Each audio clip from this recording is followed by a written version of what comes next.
suggested that the greatest problem faced by any believer is to remain convinced of the justness of God in the face of what seems to be persistent injustice.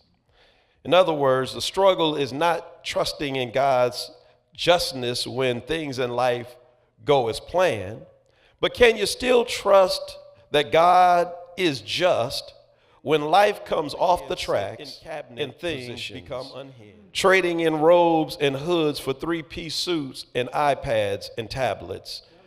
Can you still trust in the justness of God when misogyny is again on full display and people openly talk about putting women back in their place?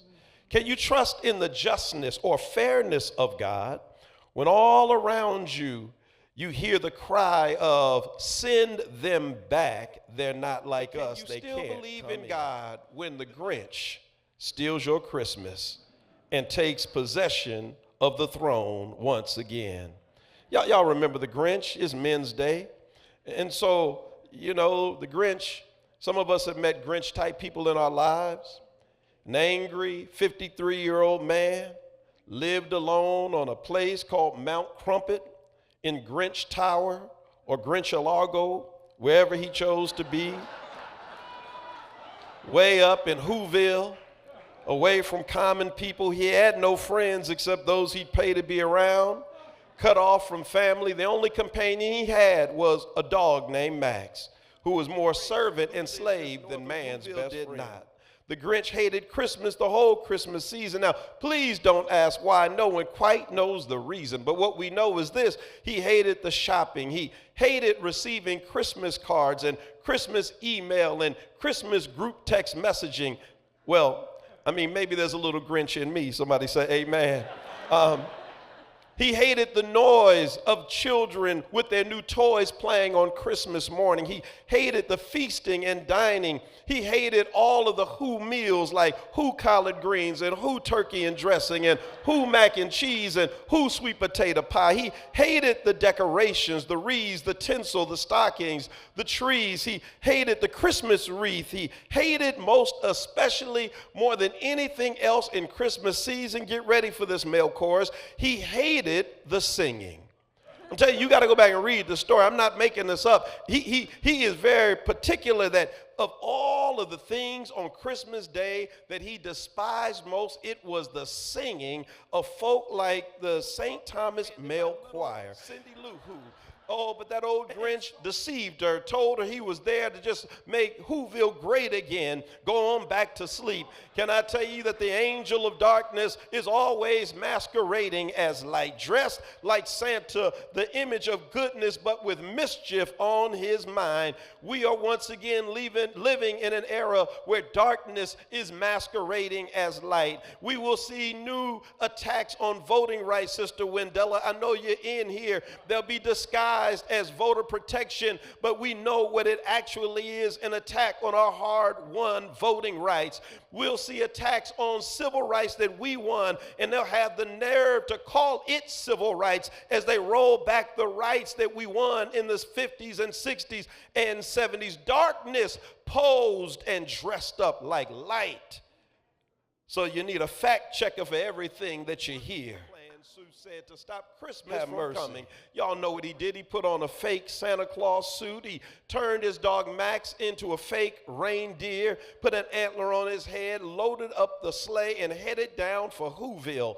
While all of the Whos were asleep on Christmas Eve, the Grinch pulled off a citywide 211, breaking into every Who house.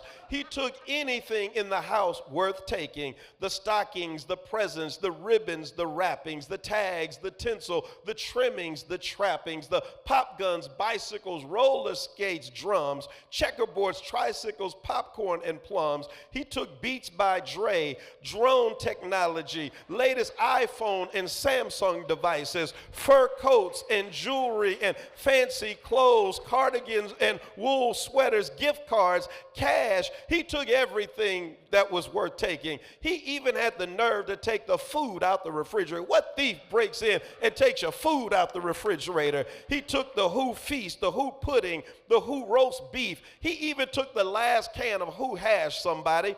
He then took the Christmas tree and all the ornaments, the star off the top. And before he left, he turned the pico off by reaching down and taking the log off the fire. The only thing he left behind was a morsel of food so small that I'm living by faith. You see, I'm almost done. Chapters 1 and 2 are a record of this argument between Habakkuk and God. But when it's all said and done, Habakkuk comes around to God's position. What I love about the way that he ends is that nothing around him has changed, but everything has changed. That his world is still jacked up as it was when the book opens, and yet his outlook has changed. Habakkuk opens the book with complaining. He opens the book with uttering every kind of thing about what's happening in the world around him. His joy seems to be gone, and yet he ends after an argument with God, believing that God was going to work it out. He ends with this poem: though the fig tree does not blossom and no fruit is on the vines, though the produce of the olive fails and the fields yield no food, though the flock is cut off from the fold and there is no herd in the stalls, yet I will rejoice in the Lord. Check this out. Somebody said that this was added on. They said, Father Shaw, that there's no way the real Habakkuk wrote this, that somebody wanted a happy ending, because you know how it is. We don't like movies that end on a bad note, or books where the character or the protagonist ends up dying some horrible death. We want some good news. And they said that some editor came and they cleaned up Habakkuk's work, that they just tacked this on and they put it there so we'd feel better about ourselves. But to the person who says that, I would say you've never read anything from Dr. Seuss, and I know you've not read The Grinch Who Stole Christmas. Come on back with me to Whoville for a moment. Don't you remember he took all their stuff up to Mount Crumpet, and with the Who's, when they woke up, they were thinking initially, what should we do? Should we put a police report in? Should we lament the fact that our stuff is gone? Should we sit here crying? That's what the Grinch was imagining. And he sat there and he was listening. Oh, he was keen. He was sitting there waiting to hear the cries from Whoville. He said, I know I ain't gonna hear any music this time. There'll be no singing this time. But he was shocked. He did hear a little singing coming from Whoville. In fact, he said, wait a minute, maybe they're singing the blues. But he said, no, it don't sound like the blues. In fact, it sounds a little merry. It sounds quite merry. And what he discovered is that the Who's were still singing even though their stuff was gone, that even though their stuff had been stolen, somehow they still had joy. I can imagine they heard the male chorus singing, my way gets brighter, my load gets lighter, walking up the King's highway. There's joy in knowing with him I'm going, walking up the King's highway. There's a highway to heaven. None can walk up there but the pure at heart. There's a highway to heaven, walking up the King's highway. When you got joy, you don't care who sits there, because this joy we have, the world can't take it. Is there anybody here who can attest that you sing not because of what you got, but you sing because you're happy? You sing because you're free. His eye is on the sparrow. I know he watches me. View this entire Eucharist on our website and subscribe to our YouTube channel, and remember to click the update bell to catch the latest uploads from this historic parish. An Inverted Lens production for Historic St. Thomas, Philadelphia.